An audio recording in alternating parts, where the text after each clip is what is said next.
What's up, everyone? Good evening. I am the commish, Ben Klein, and welcome to another edition of Hardcore Challenge Live. Tonight is our Week 14 recap and our playoff preview edition. Obviously, the regular season just ended. Week 14 is in the books, and that brings a close to the Hardcore Challenge 2016 regular season. So let's take some time tonight. We're going to break down the divisions, how they shook out, who were the final 6 owners, who are still fighting to raise the cup, what their playoff seeds are, and what their playoff history is. So do have a couple interviews also planned for this evening. A couple of the owners that ended up in the number 1 and number 2 seeds in the playoffs this season. So let's start at the top, and we'll work our way down. The Great White North will only field one team as in the postseason this season, as I'm Thinking Arby's is coming off another spectacular season, securing their 6th straight division title and claiming the number 1 seed overall going into the playoffs in 2016. They have been a year the powerhouse. They are again this year looking like the team to beat in the coming into the Hardcore Challenge playoffs. They look strong. Tom Brady came out and secured them the record last night. Really slinging the ball, and hey, they took the regular season record, so it was impressive. The record stood for 2 years after Stinky Pinky had his big run in 2014 and set that record. And for Tom to come back and beat it, it was very impressive. Very impressive. So, obviously Tom comes in looking very strong this season.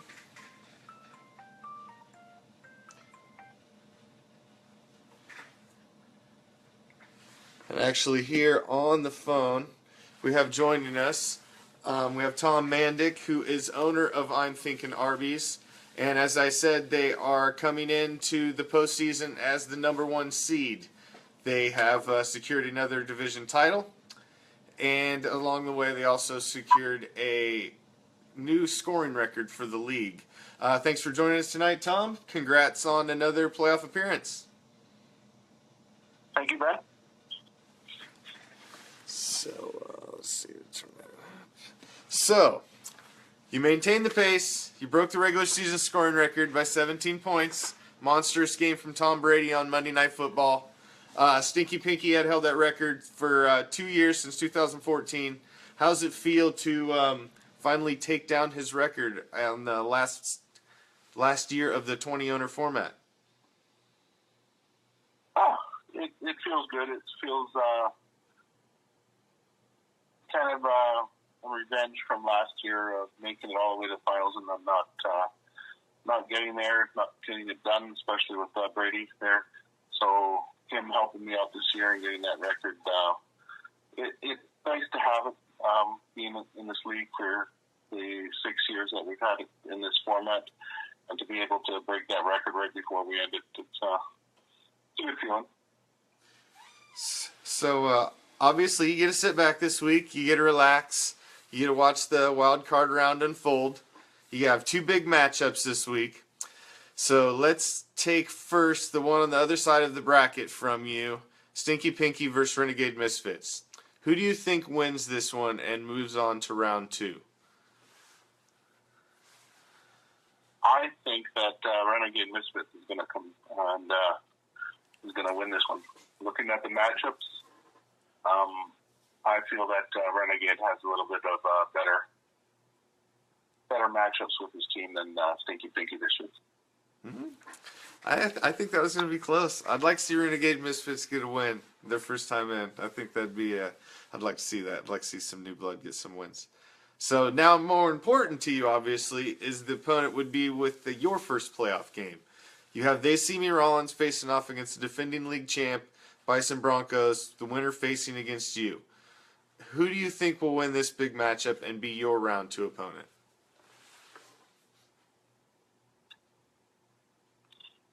this one I feel is close. I have a feeling that maybe AC Milan might upset Bison Broncos, but I'm really rooting for Bison Broncos because I want that rematch from last year. So I want to face Bison Broncos next week. Yeah. But yeah, I could see this one going either way. It's tough. Wilson's a better quarterback, but then he's got the Rams. So True. There's a lot of players in there that have good matchups, and then there's some tough ones as well. So this one could go either way, I think. I agree. I think both of the matchups this week could easily go either way. I think all of them are going to be. It goes down to one player having a big game. Yeah. No, I just say bring it. To me, it doesn't matter who I face. I'm going for the trophy and everything, and I'm going to take it this year. I don't care who I face. You by far have the strongest team coming in. You have the strongest team coming in. But the only thing Matt has a very strong team as well, and he's on a winning streak, a longer winning streak. So the top two teams are very, very strong at the right time. It's going to be interesting. Matt, and he's by far the biggest competition here. But you know what? Like I said, I'll face him anytime. I'll take him down. I'm not scared of any of the competitors this year in the front. All right, awesome. Thanks for joining us, Tom. I'm going to kick some ass and take names. That's all it is. There we go. You heard it. We'll end on that one. Awesome. Thanks, Tom. Thanks for taking a minute. All right.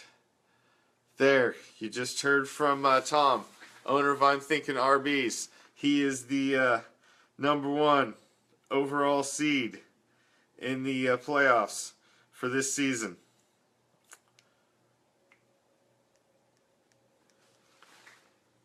So, there you have it. He's ready to kick ass and take names. Is the number 2 seed in the playoffs, Mr. Matt Herron, owner of the Beaver Street Roar? Are you also ready to kick ass and take names? I do that every day, every week. It doesn't matter, man. That's all I've been doing all season. That's how I got to 11-3. Yes, absolutely. So, how does it feel to be the back-to-back Dirty South champion and sitting with a first-round bye?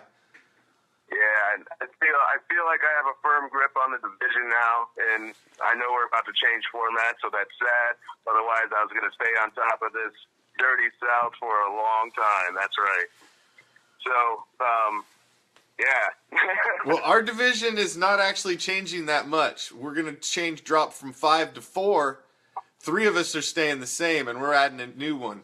So the core of the division, me, you, and Mr. Tiwa, will still remain division rivals for years to come. Yeah, and I'll be happy to whoop up on you guys for another couple of years. So, you only have one playoff game in your two previous one playoff game in your 2 previous attempts, the postseason. How will this year be different for the Beaver Street Roar in the playoffs? Well, this league is different than a lot of leagues. In this league, we have time for our teams to mature. Like, they get better year after year after year. And when I drafted Le'Veon Bell as a rookie, I knew that he would mature into the great back that he is, even with that 4-game suspension. But anyway, I've just built this team over time. And I know we had that one playoff loss. That's cool. I'm glad I made it, but my team is better now. We're deeper. The time is now. The time is right. My team is hitting on all cylinders. I agree. Julio Jones in that turf toe. Yeah. Well, you got an extra week to get him healthy now. I guess. It's one way to look at it. Yeah, it takes 1 to 4 weeks for that turf toe to heal up, so he'll be primed and ready for the semifinals. Yes, absolutely. Absolutely. So, I mean, you're currently on a 6-game winning streak. You're the hottest team in the league right now. So, you may not be the highest scoring, but you have definitely peaked at the right time. So, you know, that's what you want to do. So, Exactly. obviously, I can't help but notice real quick. I'm sorry. I can't help but notice real quick that it's the top scorer in the league last week. yes, correct. You are No, correct. actually, I wasn't. I'm thinking RBs did beat me out. He was the only guy. That guy has been my nemesis the whole year. Yeah. I can't wait to face him in the finals.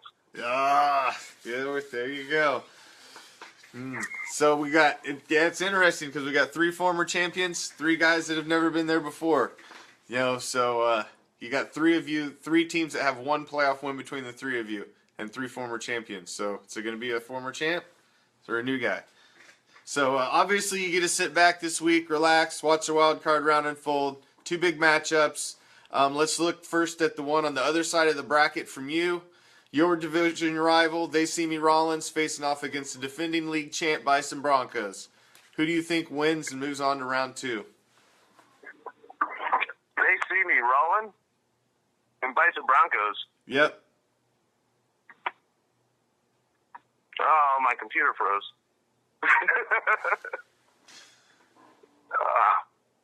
There we go. They see me rolling and Bison Broncos. Oh my gosh. Well, it looks like Bison Broncos are favored at the moment. But when I look at the matchups they have, yeah, it looks to me that they're gonna continue. I think the Bison Broncos are gonna take They See Me rolling down. This team's been like sputtering towards the end of the season the whole time anyway. But with Mike Evans playing against Dallas, I think he's going to go off. Joe Flacco is going to go off against Philadelphia, even though their defense has been pretty good this year. And that Howard fella at the running back, he's been a stud. Now, he does have some other weaknesses, that's for sure. And They See Me rolling. Well, I don't know. Right now, he's got Russell Wilson, and there's nobody playing worse after that 5-interception performance. He's got Thomas Rose as well. That offense has been sputtering all around. So, I agree. Any of that. He's limped to the finish at 10-4. It was not a strong 10-4 at the end of the year for this season. All right. So who are you picking? Pick one. The team was broke up, though. Pick one. Who are you picking? I got to go Bison Broncos. All right. He goes with the defending champ. Gonna face I'm Thinking Arby's, he says. All right. So now more important to you, obviously, is your first playoff game. You got Stinky Pinky facing off against another division rival, Renegade Misfits. The winner faces the Beaver Street Roar. Who do you think wins the big matchup, and who is your round 2 opponent? Well, my round 2 opponent, I have to admit, I really just want to see Stinky Pinky there. Yeah, just because it would be good to get a playoff win against him. He and I have met on different battlefronts throughout the years in this league, so it would be good to win this last one here in this format. So, having said that, I would even have to go. Yeah, it's tough once again. I'm going to say Stinky Pinky's going to pull it out. He is, just because history's on his side. He's got Fedorowicz and Ebron. He's going double tight end. You can't stop it. Yeah, there you go. There you go. So, the big question is this finally the year for the Beaver Street Roar? I tell you what, with all due respect to I'm thinking running RBs. I'm thinking RBs. With all respect to, I'm thinking RBs. I'm going to see them in the final most likely, and I think on any given Sunday the sun can shine on a real champion, and that might just be the Beaver Street Roar. It just maybe. So with that said, yeah, I'm hoping. I'm going to bring my A game. He's going to bring his, and we'll see who walks out alive. That's about it. All right. There you have it. We heard from both of them. Mr. Tom Mandick, owner of I'm Thinking Arby's, holding down the number 1 seed. Matt Herron, owner of the Beaver Street Roar, holding down the number 2 seed. Both got this week off. They get to sit back and just watch the bloodbaths as the wild card rounds try to make it through and get one step closer to possibly hoisting the Hardcore Cup. So, We just heard from the top 2 seeds. Now let's hear from the other 4. So let's highlight our other 4 playoff participants. Number 3 seed belongs to the Wild West division champion, Stinky Pinky, as they edged Tama Tears in the final week. No tiebreaker needed this season. Stinky Pinky is owned by Ben Meffley and is the 2014 league champ. They are making their 4th playoff appearance with 4 division crowns under their belt.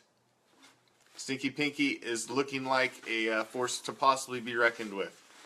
The number 4 seed belongs to the Elite East division champ and our defending league champ, Bison Broncos. Bison Broncos is owned by Kent Schmidt and comes in the back-to-back Elite East division champs, carrying 3 total division crowns, 2 Super Bowl appearances, and is the defending 2015 Hardcore Challenge league champion. The number 5 seed is They See Me Rollin', who is one of 3 teams from the Dirty South in the playoffs, as the division claims both wildcard spots this season.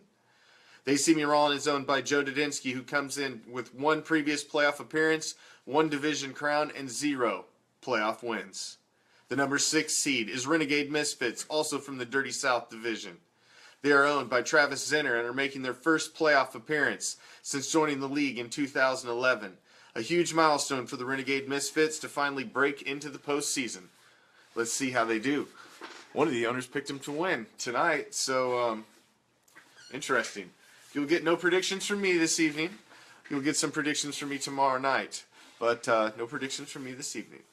So there you have the 2016 Hardcore Challenge playoff field.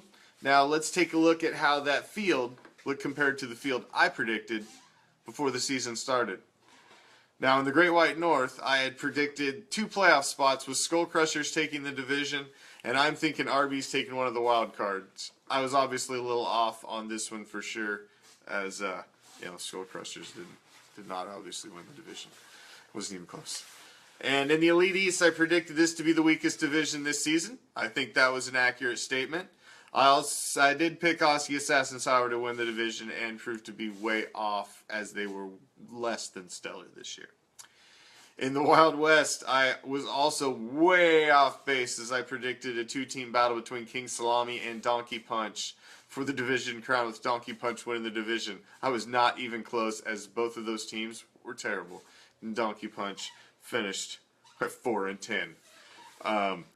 In the Dirty South, I did nail it, however, as I predicted Beaver Street Roar to win the division.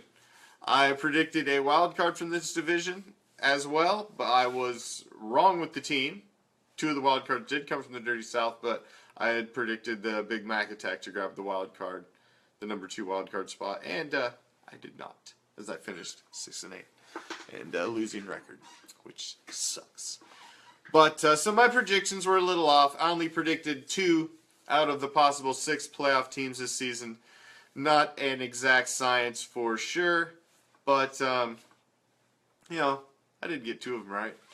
Some of you definitely proved me wrong, and nice work to those of you that did. Nice work. So, there you have it. Hope you got a little out of that. Make sure you tune in tomorrow night as we break down both of the wild card games and have interviews with all 4 of the owners in the first round matchups. We'll see what they have to say as they are getting their squads ready to go. Because the following night, I did predict you last. What do I know, huh? So, playoffs are here. Who raises the Hardcore Cup in 2016? Is it you? Wildcard Week is here. You ready for the challenge? Good luck. Game on.